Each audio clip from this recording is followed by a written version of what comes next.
just then I realized I never got a chance to show you an illusion while you were here. And so I was just messing around with a trick that I really like.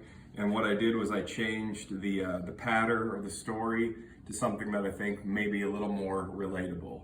And so this is a story about what prosperity preachers say they can offer you. See, prosperity preachers promise a full hand. They promise a winning hand of health, wealth, and prosperity. So what happens is you go to the prosperity preacher and they say, look, I have been dealt a winning hand by God, and if you want a winning hand, you have to do what I say. And so you go to the prosperity preacher, he deals you what he says is the winning hand, the health, wealth, and prosperity.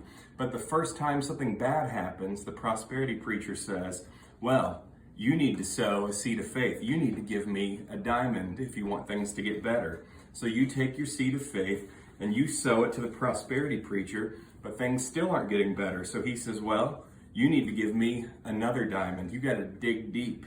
So you take your money and you dig deep to try and get your miracle. But still, things are not better. And so the prosperity preacher says, well, the problem is obviously not with God, it's with you. You still don't have enough faith. You need to stop going to the doctor. But the problem still persists, and the preacher says you still don't have enough faith, so you need to stop taking your medicine as well.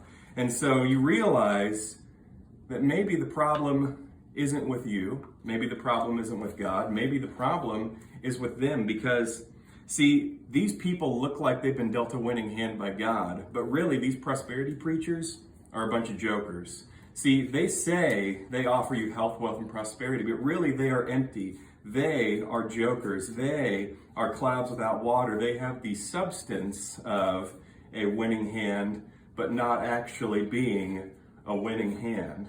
And so you realize the only way you can truly get a winning hand in life is by repenting, which means to turn away from these false teachers and to put your trust in the King of Kings.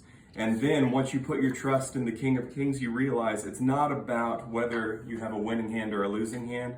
It's about having a relationship with the King. And that is no joke.